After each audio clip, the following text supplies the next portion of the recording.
Aucun État au monde n'est parvenu à empêcher le terrorisme. Pas plus la Russie que d'autres. Pas plus la Russie que d'autres.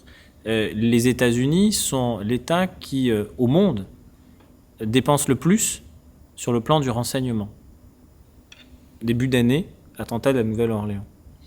Israël est l'État au monde qui a le ratio agent de service sur nombre d'habitants le plus élevé au monde. Attentat du 7 octobre. Et la Russie est un pays dictatorial. Les libertés publiques fondamentales n'y sont pas garanties. Attentat de Moscou.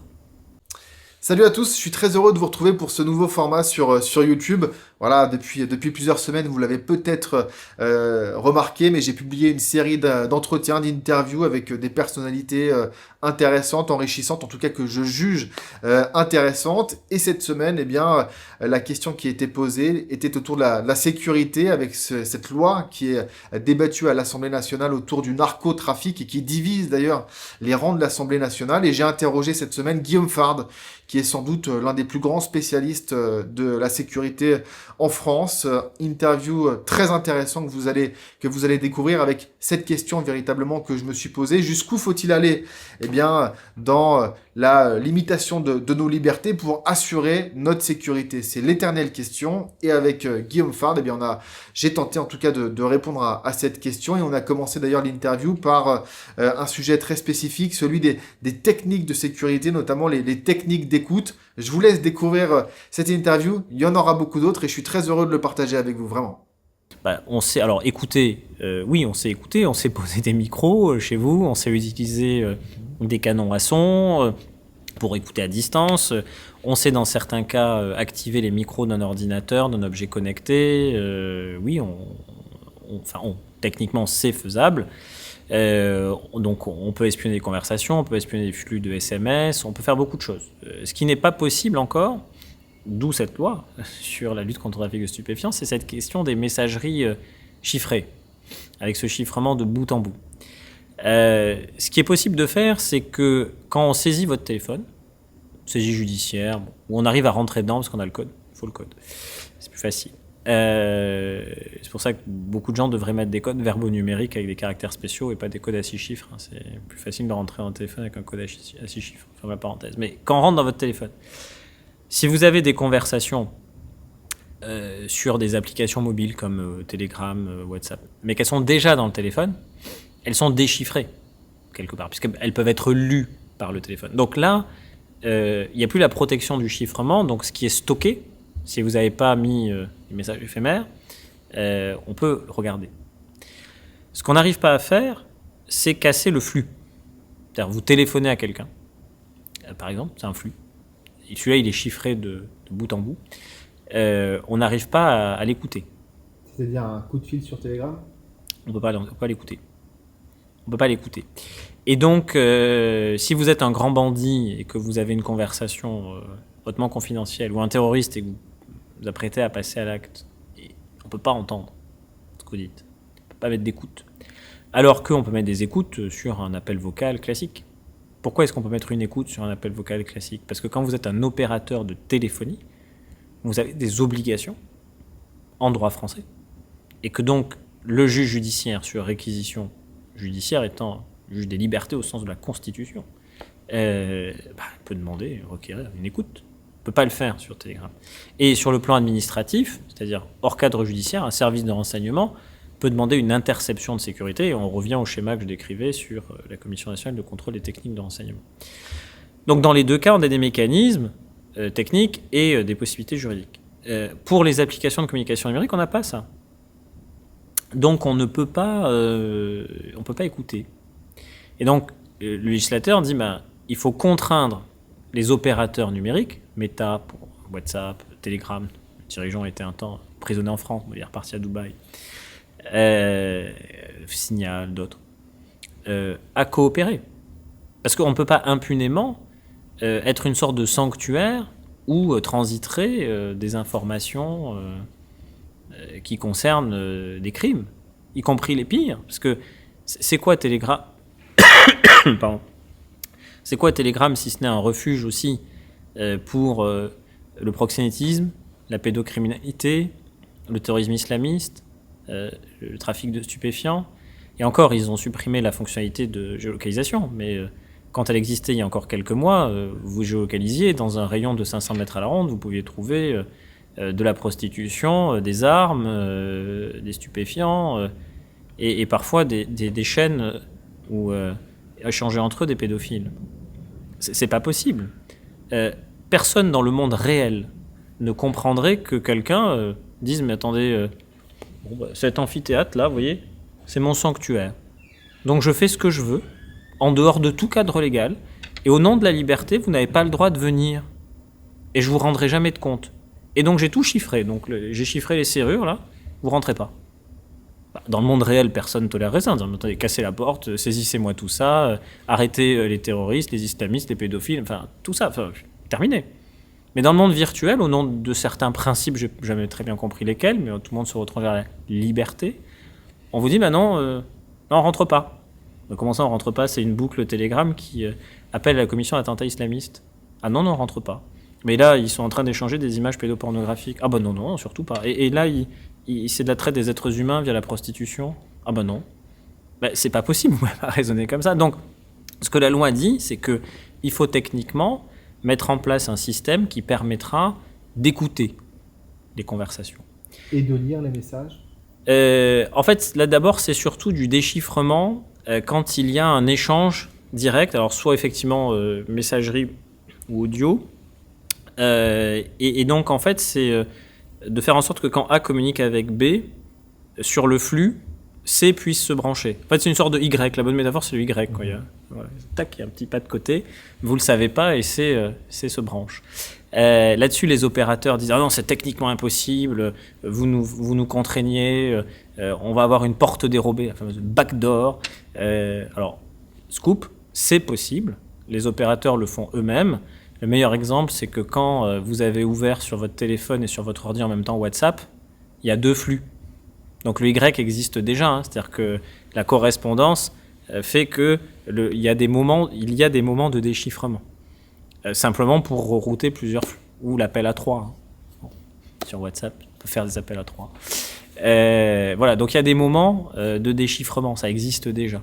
Et donc en fait, ce que dit le législateur, c'est qu'il veut contraindre les opérateurs à venir se brancher sur ces moments très précis, là, comme ça, tac, rentrer. Et avoir accès au flux. En fait, il ne veut plus, et c'est pas illégitime, d'espace inviolable pour les bandits, quoi. Ça, je pense que tout le monde peut le comprendre. Et c'est pas une question d'être attaché aux libertés. Encore une fois, dans le monde réel, personne ne le comprendrait. C'est comme l'histoire des pseudonymat sur les réseaux sociaux. Dans le monde réel, personne n'accepterait que quelqu'un se balade avec une pancarte dans la rue, je hais les Noirs, et vienne déverser sa haine raciste sur le trottoir. On dit, mais qui est cet homme? Arrêtez-le tout de suite, punissez-le. Bon. Mais sur les réseaux sociaux, on dit, ah ben non, il a un pseudonyme, il s'appelle Toto du 42, et il déverse sa haine des Noirs. Bah non, en fait, non. Et vous voyez, on tolère plus de choses dans le monde virtuel parce que c'est virtuel. Bah non. Et donc Telegram ou Signal, enfin surtout Telegram qui proteste, et Facebook avec WhatsApp, ne sont pas au-dessus des lois. Voilà, tout simplement. Un mot sur quand même la notion de liberté et de sécurité, parce que souvent les défenseurs de la liberté expliquent que réduire nos libertés au profit de la sécurité, est-ce que véritablement c'est ça l'enjeu, ou en tout cas l'équation? Oui, alors ça c'est un sujet d'abord qui m'est extrêmement cher et dont je parle souvent avec beaucoup de gravité, parce que il y a toujours un risque qui est le risque de la fuite en avant. Les libertés individuelles, liberté publique fondamentale, celle de s'exprimer, celle d'aller et venir, celle de se réunir, ce sont des libertés qui ont été chèrement acquises, très chèrement acquises. Et elles sont difficiles à gagner, mais par contre, elles sont très faciles à perdre. Ce sont des libertés très fragiles. C'est facile d'abandonner ces libertés. C'est beaucoup plus dur de les conquérir. D'ailleurs, on dit conquérir. C'est une action parfois qui nécessite de recourir un peu à la force. Et donc, quand on est victime d'une menace ou exposé à une menace forte, la tentation première des sociétés, c'est de demander un recours à la force. Et c'est dans ce moment-là qu'il peut y avoir une bascule. Et c'est là où il faut être en hyper-vigilance. C'est le moment où se produira un événement qui sera jugé gravissime et inacceptable par beaucoup. Certains vont dire non mais plus jamais ça. Évidemment, plus jamais ça. Personne ne veut que ça se reproduise. Mais quelle est la condition pour essayer de tendre vers le risque zéro? Et le risque zéro est-il seulement possible? Alors, scoop, non. Jamais, nulle part. Jamais, nulle part. Et aucun État au monde n'est parvenu à empêcher le crime. Qu'on m'y emmène, hein. Je demande à voir. Aucun État au monde n'est parvenu à empêcher le terrorisme. Pas plus la Russie que d'autres. Pas plus la Russie que d'autres. Les États-Unis sont l'État qui, au monde, dépense le plus sur le plan du renseignement. Début d'année, attentat de la Nouvelle-Orléans. Israël est l'État au monde qui a le ratio agent de service sur nombre d'habitants le plus élevé au monde. Attentat du 7 octobre. Et la Russie est un pays dictatorial. Les libertés publiques fondamentales n'y sont pas garanties. Attentat de Moscou. Donc en fait, on peut prendre tous les exemples en disant on va consacrer des moyens considérables. Je suis le premier à appeler à ce qu'on consacre beaucoup de moyens. On va porter atteinte aux libertés. Je ne suis pas le premier à le demander, bien au contraire. Vous n'aurez jamais de risque zéro. Et donc, pour tendre vers le risque zéro, quel est le prix à payer en termes de liberté? C'est ça la question fondamentale. Si vous répondez, comme ont répondu les États-Unis d'Amérique après le 11 septembre, Patriot Act, Guantanamo, qu'est-ce que vous faites? Vous restreignez les libertés individuelles, vous vous déshonorez en torturant des gens à Guantanamo, parce que Guantanamo c'est ça, c'est une usine à torturer des gens, ça n'a grandi personne, certainement pas les États-Unis, qui, aux yeux du monde, sont, je ne sais pas, un pays de liberté, en tout cas pas à Guantanamo. Pour autant, est-ce que vous avez protégé votre population et vous l'avez mise à l'abri d'eux? Non. Après 2001, des attentats aux États-Unis, il y en a pléthore. Attentat de Boston, attentat de la Nouvelle-Orléans, je l'ai cité, attentat en Floride, dans une boîte de nuit fréquentée majoritairement par des homosexuels qui souvent soutenus. Il y avait un caractère homophobe en plus de la motivation islamiste. Bon, ils sont quand même touchés. Donc, il faut être très vigilant dans ces moments de bascule à ne pas complètement verser dans autre chose. Parce que l'honneur des démocraties, l'honneur de l'état de droit, c'est de lutter contre les ennemis des libertés avec des principes qui respectent les libertés. C'est ça l'honneur. Sinon, qu'est-ce qui vous différencie de ceux que vous combattez? Plus rien. Et donc l'enjeu est là. Mais c'est quoi le curseur? Le curseur, c'est que quand ça n'est pas strictement nécessaire, vous pouvez dire que vous n'allez pas affaiblir les libertés. Par exemple, aujourd'hui, certains disent dans le débat public qu'il faudrait un Guantanamo à la française. C'était même une proposition programmatique d'un certain monsieur Ciotti, candidat à la primaire de la droite. Mais Guantanamo, c'est l'horreur. Guantanamo, c'est la torture. Qui envisage un seul instant, dire Guantanamo à la française, il faudrait que sur le sol de France, on torture. Au nom de quoi? D'une hypothétique protection contre le terrorisme. L'honneur de la France, c'est que depuis 2015, on a fait baisser le nombre d'attentats terroristes meurtriers en France. 2015-2016 sont des années effroyables, parce qu'il y a des attentats de masse. 13 novembre 2015 à Paris, 14 juillet 2016 à Nice. À partir de là, on prend des mesures, mais qui sont respectueuses des libertés. On prend un très grand nombre de lois, le 3 juin 2016, le du 28 février 2017, le du 30 octobre 2017, on va toutes les faire, mais on se réarme sur le plan législatif, sur le plan matériel, sur le plan humain. La conséquence, c'est quoi? C'est qu'en 2021, il n'y a qu'une victime. Une victime de trop. Stéphanie Monfermer a Rambouillet le 23 avril. C'est une victime de trop. 2022, une victime, Yvan Colonna en détention. Sur la voie publique, 0. 2023, on va avoir 2 victimes. Dominique Bernard à Arras et un touriste allemand de décembre dans le quartier Birakem. 2024, 0. Et 2025, une victime. Alors je vais dire, oui, c'est trop. Bien sûr que c'est trop. C'est toujours trop. Mais on n'est plus dans le scénario des attentats de masse. Et parallèlement à ça, le nombre d'attentats déjoués a considérablement augmenté. 9 encore les dernières, 2 tous les 3 mois en moyenne sur les 10 dernières années. Ça veut donc dire que c'est possible. Et qu'il n'y a pas besoin de créer un Guantanamo à la française. Pas besoin d'aller chercher des solutions de rétention de sûreté dont on ne sait pas très bien quels peuvent être les contours. En tout cas, le Conseil constitutionnel s'est toujours mis en travers. Donc c'est ça pour moi le curseur. C'est dire, attention, est-ce que c'est nécessaire ? Est-ce que c'est proportionné au but recherché ? Roger Gicquel, qui ouvre le journal de 20h de TF1 en disant la France a peur, c'est il y a 50 ans, c'est il y a un demi-siècle. La France a peur. Parce que oui, un petit garçon a été tué dans des conditions effroyables par un criminel qui s'appelle Patrick Henry. Et quand l'affaire de la petite Louise revient plus récemment dans l'actualité, la France a peur. Et dans ces moments particuliers où la France a peur, les attentes sociales peuvent être transformées. C'est-à-dire que la société peut vouloir une action beaucoup plus forte, beaucoup plus ferme, beaucoup plus dure de la part des services de police et aussi de justice. Et c'est là où il faut toujours faire attention. C'est pour ça que je prends la métaphore du marteau pilon et de la mouche. Attention, est-ce que cette demande est bien proportionnée au but recherché ? Prenons un peu de hauteur. Il y a une susceptibilité, une sensibilité, une expérience, un vécu qui est traumatique parce que on met la focale sur un phénomène plus ou moins durable, plus ou moins intense, qui peut inquiéter légitimement les personnes et qui vont être en recherche d'une réponse. Et c'est ce moment-là qui est aussi un moment de bascule, un moment de vulnérabilité, où certains, par opportunisme politique, peuvent venir essayer de capitaliser sur les peurs, un peu d'endiguer les peurs pour en capter l'énergie à leur seul profit électoral. Et là, de dire, attention, vous voyez, c'est dangereux, on vous l'avait bien dit, mais ils vont vous montrer qu'une partie des choses. Voilà.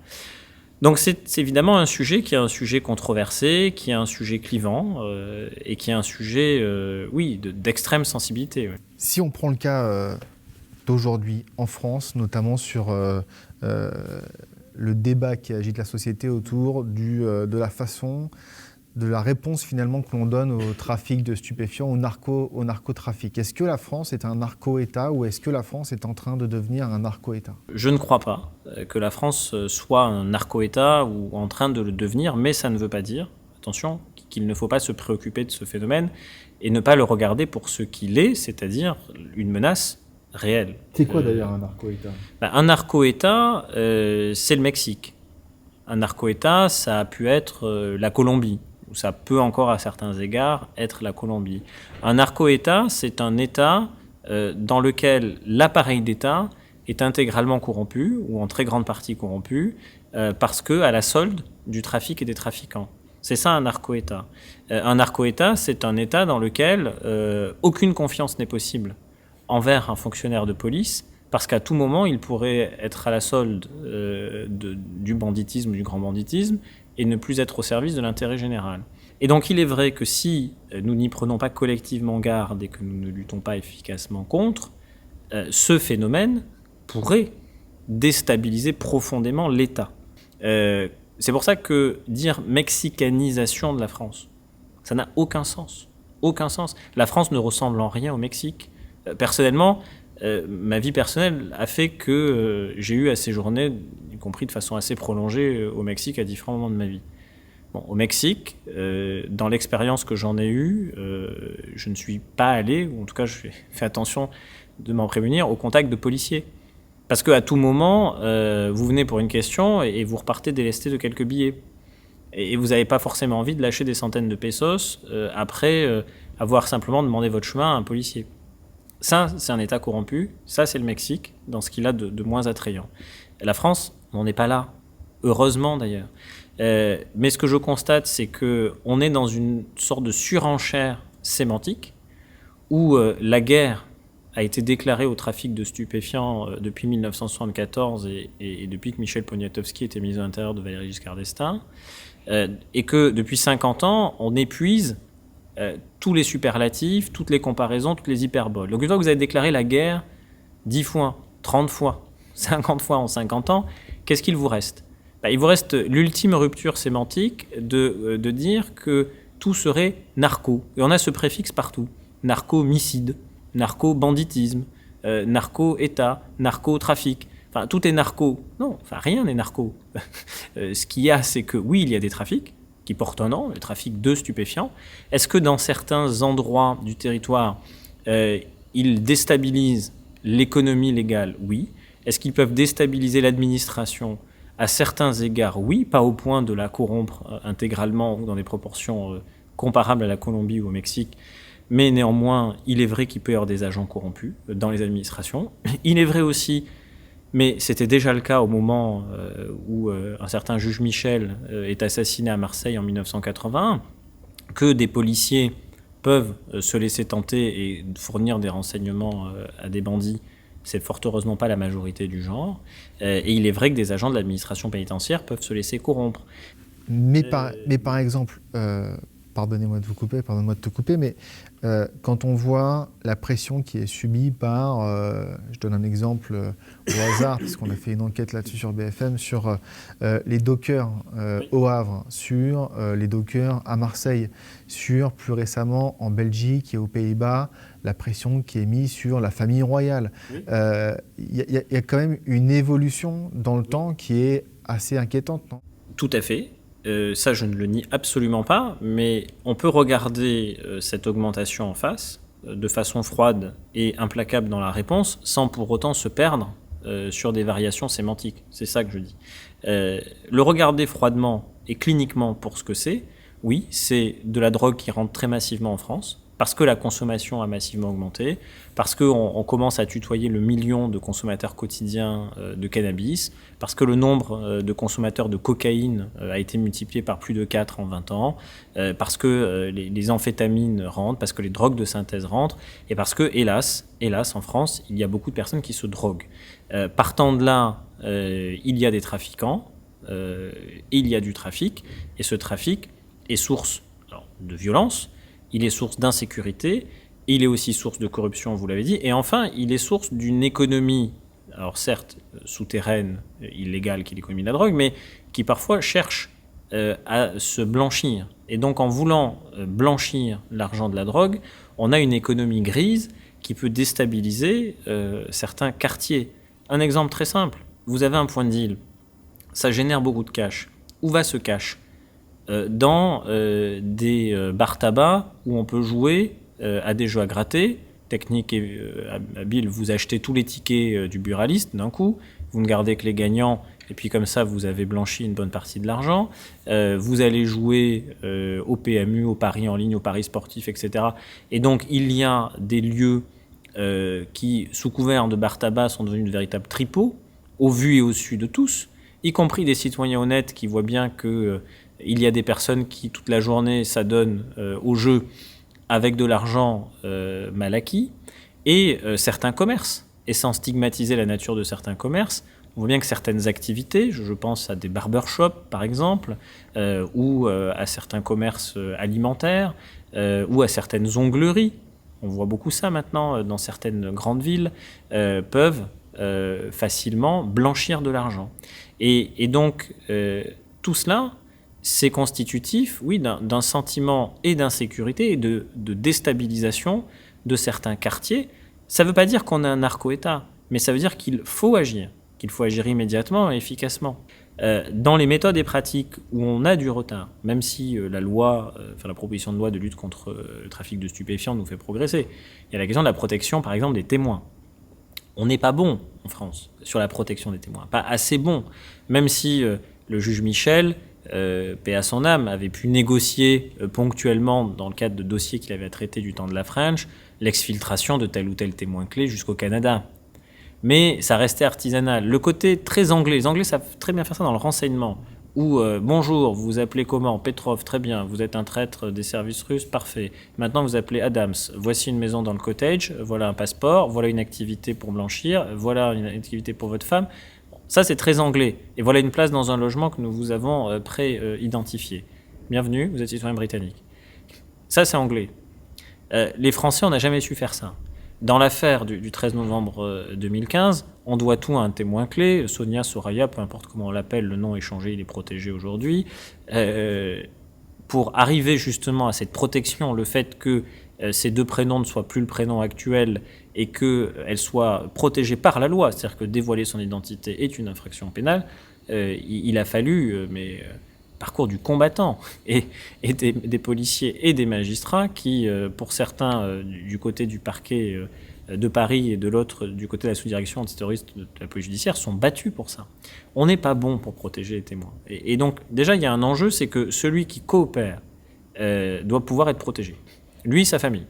On doit pouvoir l'exfiltrer, on doit pouvoir lui proposer une nouvelle vie, on doit pouvoir le reloger ailleurs, on doit pouvoir lui dire, bah tiens, voilà, loin de là où vous vous trouvez, parfois en Outre-mer, j'en sais rien, à Tahiti, peu importe, une activité où on vous a trouvé un emploi, un logement et votre famille, et vous avez tous changé de nom, et vous avez un nouveau passeport. On doit pouvoir aller jusque-là. Une dernière question, Guillaume, un peu plus personnelle, sur un moment ou un témoignage de ta carrière professionnelle qui t'a le plus marqué, une affaire qui t'a le plus marqué, un témoignage, une rencontre. Tu choisis ce que tu veux, c'est libre. Une fois, j'ai eu à échanger avec quelqu'un qui a été otage de Daesh. Et quelqu'un qui, lorsqu'il a été otage, a été torturé par Daesh. Et qui s'en est sorti et qui aujourd'hui vit en France. Et en fait, le message de cette personne est assez saisissant et ça rejoint ce qu'on disait des libertés. Il disait, mais pour rien au monde, je voudrais qu'on juge les gens autrement, qu'on les traite différemment que selon les principes qui sont nos principes. Parce que Daesh a attaqué la France, notamment le 13 novembre 2015, pour ce qu'elle incarnait, ce qu'elle représentait, et pour ses principes et ses valeurs. Et donc, la meilleure des réponses, c'est de les juger, ces terroristes, selon nos principes et nos valeurs, et de ne pas se tromper de combat. Et donc, dans les souvenirs, il y a ceux-là, il y a ceux des victimes qui peuvent encore témoigner, il y a ceux des procès, notamment celui du 13 novembre 2015, où, pareil, sur le procès du 13 novembre, je repense à une victime qui avait tout perdu. Elle avait une fille unique, cette dame, qui meurt sur une terrasse parisienne. Le temps que le procès ait lieu, c'est sans doute lié, le père développe un cancer et meurt. Et elle est toute seule.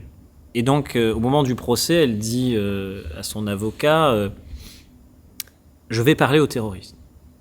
Je vais parler à Salah Abdeslam. L'avocat lui dit écoutez, madame, dans la procédure, dans l'organisation du procès, on s'adresse à la cour, pas censé s'adresser à l'accusé. Il y a une triangulation de la parole, c'est organisé comme ça. Mais faites comme vous le sentez. Et en fait, cette dame voulait dire une chose importante, c'était qui était sa fille. Donc en fait, elle voulait venir avec une photo et dire, voilà qui vous m'avez enlevé. Et on pourrait dire, ces procès, au fond, à quoi ça sert ? Ça dure longtemps, beaucoup des auteurs sont morts, on juge parfois des gens qu'on qualifie de second couteau.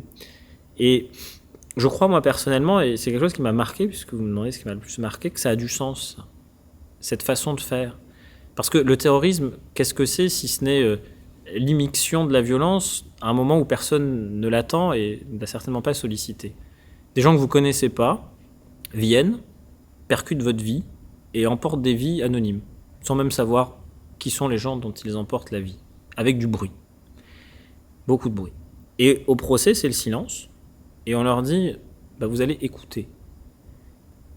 Vous allez écouter, vous serez jugé, que vous le vouliez ou non, que vous reconnaissiez ou pas la juridiction, c'est même pas le sujet, la France vous juge, au nom de ses valeurs, au nom de ses principes, et vous allez écouter là cette personne qui va vous dire quelle est la vie que vous avez emportée. Et vous allez, par l'écoute, renverser le rapport de force. Et ça, c'est très fort, c'est très puissant, et philosophiquement, ça compte.